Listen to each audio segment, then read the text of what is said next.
ক্ষমতাচ্যুত প্রধানমন্ত্রী শেখ হাসিনার অধীনে দেশে যে উচ্চ প্রবৃদ্ধি দেখানো হয়েছিল তা ভুয়া বলে জানিয়েছেন বাংলাদেশের অন্তর্বর্তী সরকারের প্রধান উপদেষ্টা ডক্টর মোহাম্মদ ইউনূস। এই উচ্চ প্রবৃদ্ধি নিয়ে প্রশ্ন না তোলার জন্য পুরো বিশ্বকে দায়ী করছেন তিনি।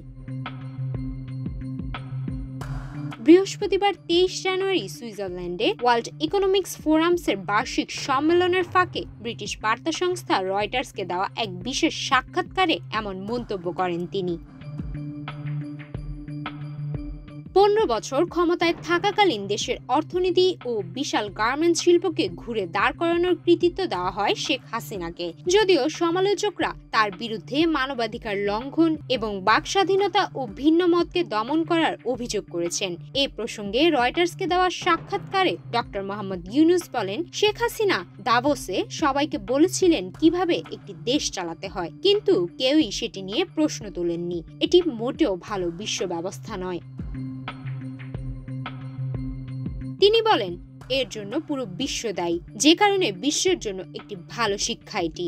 শেখ হাসিনা বলেছিলেন, আমাদের প্রবৃদ্ধির হার অন্য সবাইকে ছাড়িয়ে গেছে।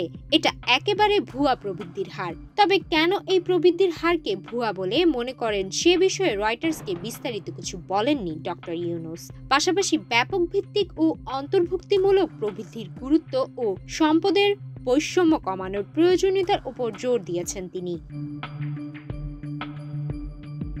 ২০১৭-১৮ অর্থ বছরে বাংলাদেশের বার্ষিক প্রবৃদ্ধি প্রায় ৮% পৌঁছায় বলে দাবি করেছিল শেখ হাসিনা সরকার, যা ২০০৯ সালে ক্ষমতা নেওয়ার সময় ছিল প্রায় ৫%। এই বার্ষিক প্রবৃদ্ধির উপর ভিত্তি করেই ২০২৩ সালে বিশ্বব্যাংক বাংলাদেশকে বিশ্বের দ্রুততম বর্ধনশীল অর্থনীতির দেশ হিসেবে তকমা দিয়েছিল।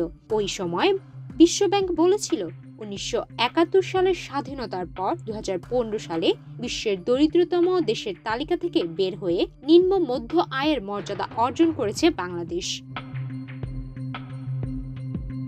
সবশেষ ডক্টর ইউনূসের দাবি নিয়ে এখন পর্যন্ত বিশ্বব্যাংক কিংবা আন্তর্জাতিকভাবে অর্থনৈতিক উন্নয়ন সূচকের মানদণ্ড নির্ধারণ করে এমন সংস্থাগুলোর পক্ষ থেকে কোনো প্রতিক্রিয়া পাওয়া যায়নি। সুমাইয়া মিতু, বাংলাদেশ প্রতিদিন।